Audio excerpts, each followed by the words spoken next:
Talofa o atamua le Samoa Entertainment TV mai pia ai si mai le whaafonga. Talofa nei fo itai ao Samoa ai o atamua mole nei yaso. Wo faitau vai yaso tapena ngā Samoa a matala na talinga malo o le fono tele ata ita i o malo le taupulenga le choko mia o ke topa. Peita e ufa ailoa mai le ofisa o le whailau tusi le malo por kalame o lea wha moe moe a le taitei fono King Charles the Tolu. Malana masiofo Queen Camilla. O lana fono tanga tele mua lea talu on avea matupu Peritania tele ai o le taitai o malo le taupulenga peitai. Mai le pepa o whaamtalanga o le awhaia le awa whaatupu o le whailoa inga e le o whaailoa mai po oile a fioanga po se whaala po donga e whaatinoa le nā wha moe moe. Ai o mautinoa se whailoa inga ma se vaenga o whanau la iti ma taita ilotu. O lo o iai fo ile lisi o no fuangai fio o atu iai le tupu, o le tonga tongo, ma whanua wha asao, ma le sao tangata lau tele le tausia o nā lau whanua.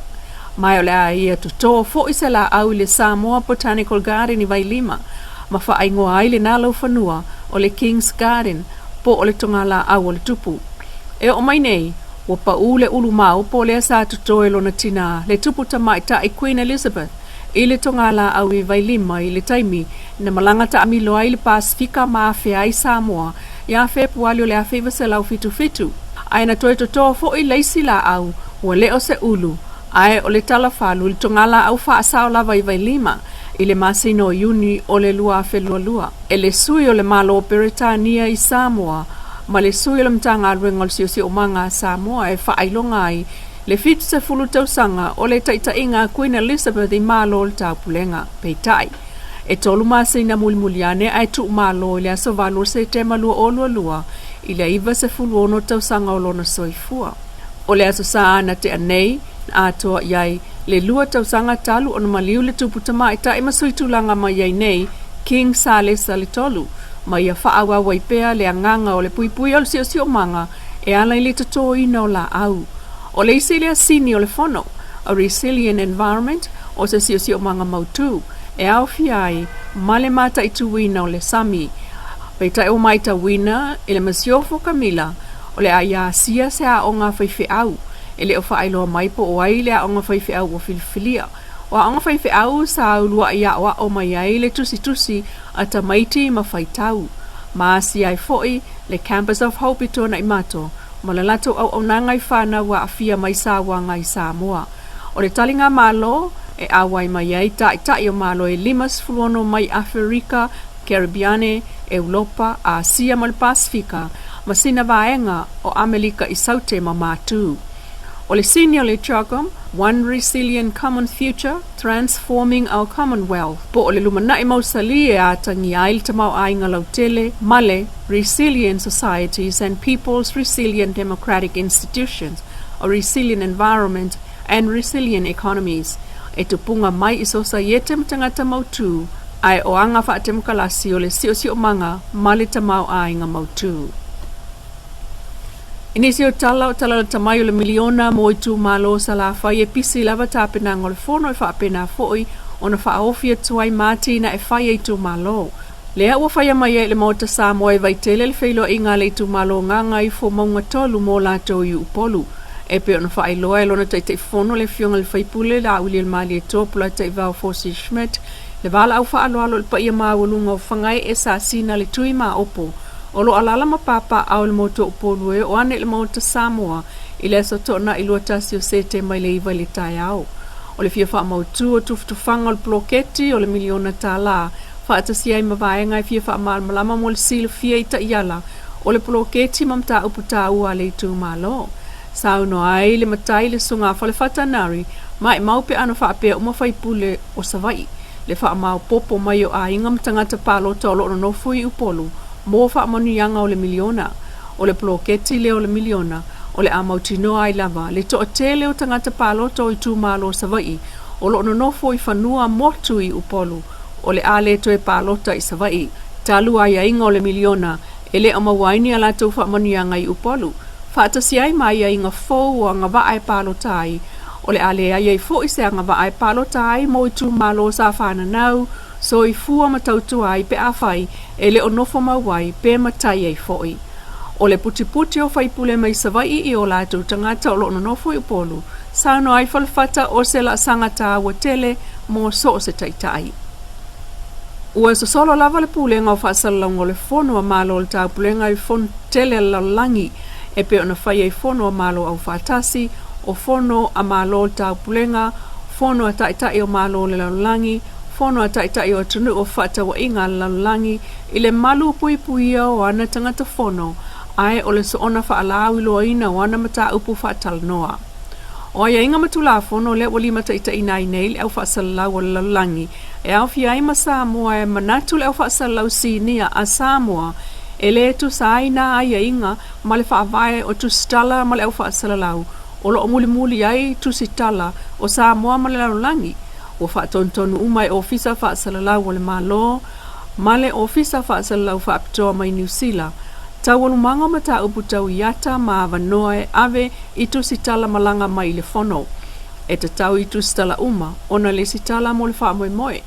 E manatu le prestene o le trios po le asosi tu sitala Samoa. Le sunga langi keresoma e le tu sai le anga mase malo e pule a whate mokorasi.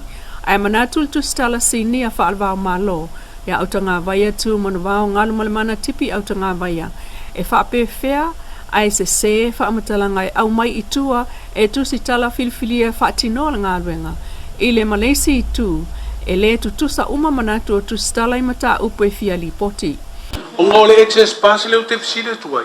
Whaptai mo le tapenanga o transport le mo mātou ngā ruenga.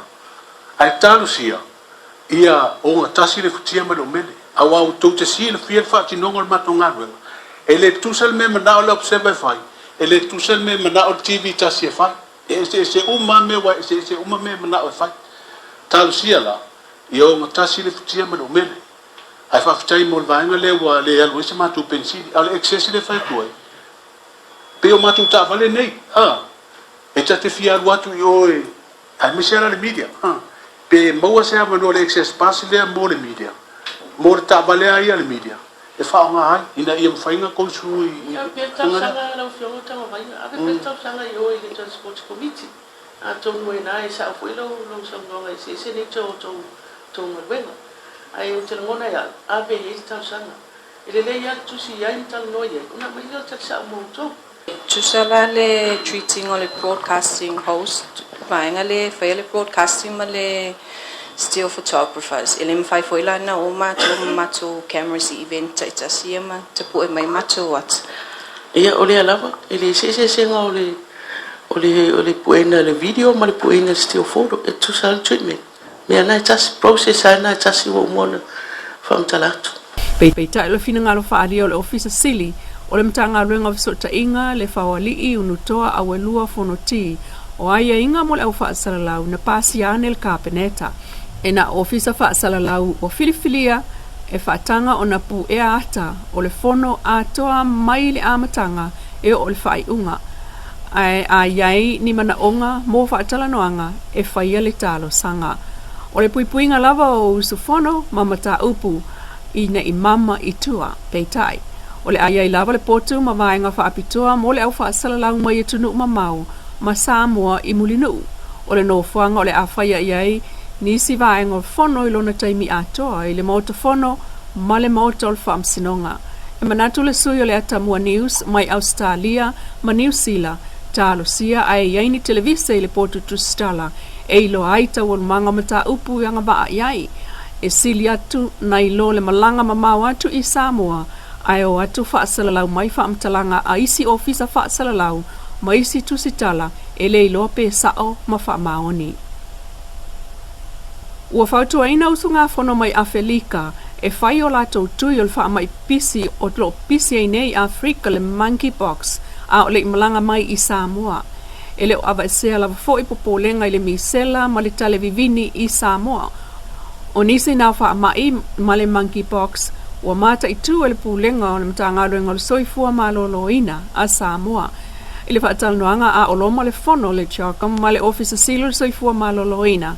Ai ono Dr. Alec Ekiroma ma ia whaailo ai I tu stala ma di potia le talamua e tolu wha mai o lo popole iai o le monkeypox, le measles ma le whooping cough o le televivini O le monkeypox wa fiai se vaenga o Africa, Ivory Coast, ma pesi atu ia tunu tua oi, o lo malanga mai ai usu fono. O usu ngā fono mai le Pasifika, o lo ta ape ai fo ile misela, pe ta i Samoa le o whaasolo ai le kempeni, o pui puinga o le misela mai vaitele i faleolo. E se fulu ma le wha fale fono, e tofu lava, ma le au nanga wha al soifua maloloina, e iei fo mai matausi soifua, ma le au whainga ruenga i wha lave wha fua sei. O fale tali malo, e au fiai le Sheraton Aggie Grace Bungalow, Taumesina Island Resort, e Sinale Resort ma le Return to Paradise Resort.